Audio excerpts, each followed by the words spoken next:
Mesdames et messieurs, bienvenue dans l'invité du jour. De plus en plus de Congolais sont aujourd'hui convaincus de la nécessité d'un dialogue inclusif pour une sortie de crise au Congo-Brazzaville. C'est aussi le cas de M.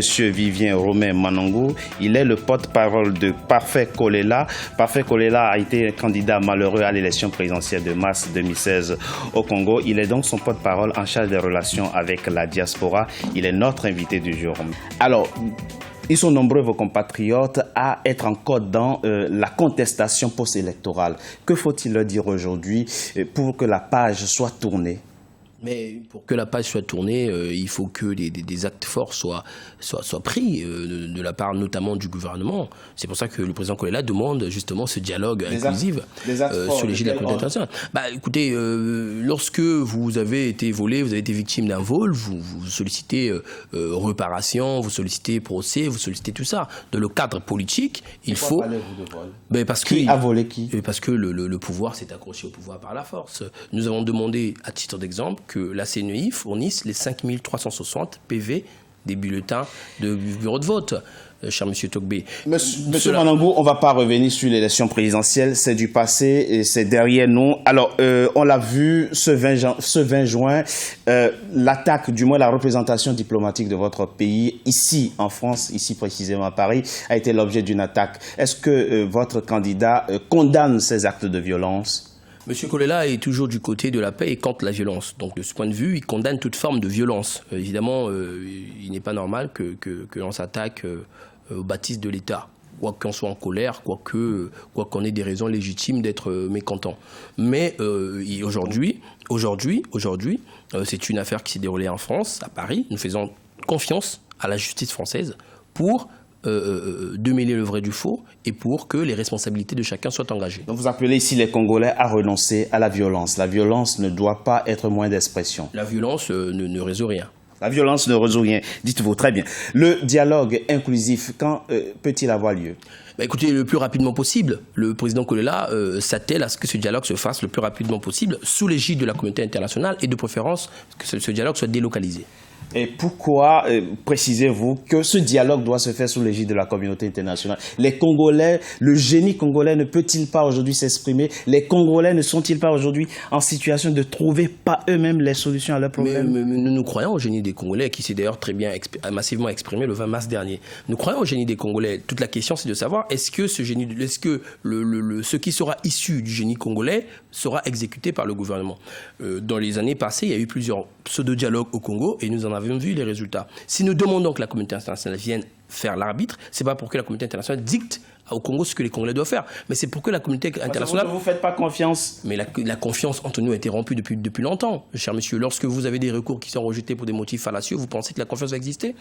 La confiance n'existe plus. Donc il faut que la communauté internationale vienne, non pas pour qu'elle dicte aux Congolais ce qu'ils doivent faire, mais pour qu'elle soit la garante de ce que les recommandations du dialogue seront bien exécutées par le gouvernement. Ce dialogue inclusif, sous quelle forme l'imaginez-vous? Sous la forme d'une conférence nationale avec comme participants des étrangers? Les modalités du dialogue sont discutables. On peut discuter de l'organisation, de la forme que ça peut prendre. Ce qui est essentiel pour nous, c'est que, un, que ce soit sous l'égide de la communauté internationale, deux, c'est qu'elle soit délocalisée.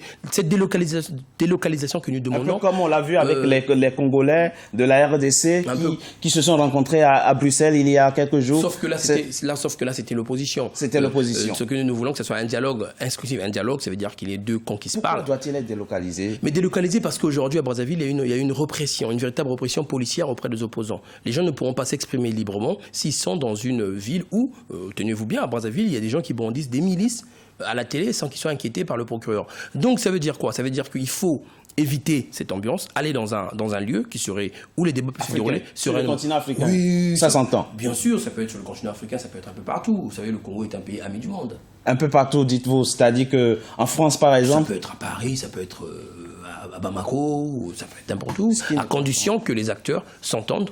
Il n'y a pas de problème. Et quelles doivent être les modalités donc, de ce dialogue inclusif? Le dialogue inclusif doit porter sur un certain nombre d'éléments. Comme quoi, précisément? Première chose, il faut qu'il y ait une recommandation lors de ce dialogue pour mettre en place une commission d'enquête internationale qui fasse la lumière sur les événements dans le pool.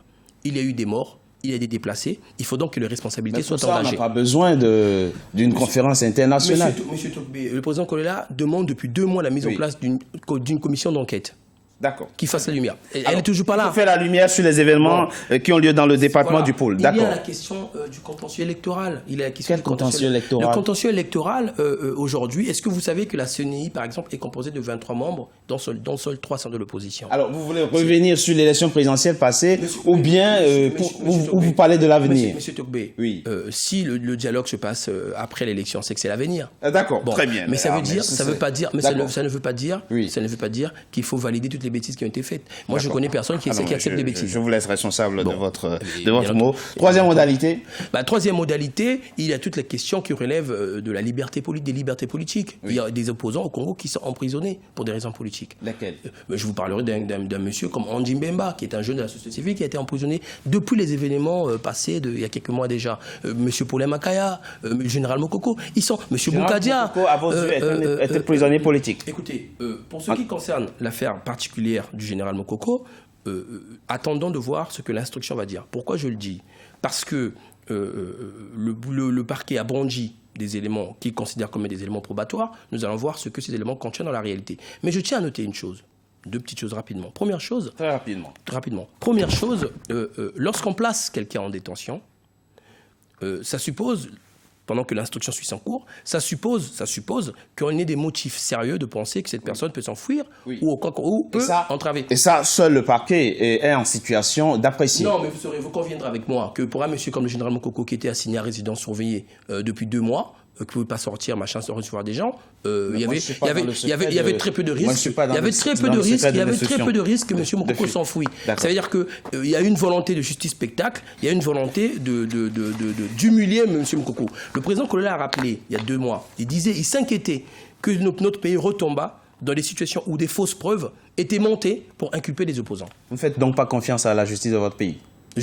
Sur les 5 millions de Congolais que nous sommes, il y en a peut-être 4 qui font confiance à la justice du Congo. C'est déplorable. Monsieur Vivien Romain Manongou, merci à vous d'avoir été notre invité du jour. Merci d'avoir accepté notre invitation. Je rappelle que vous êtes le porte-parole de Parfait Kolela en charge des relations avec la diaspora. Merci à vous. Merci, monsieur Togbé, de m'avoir invité.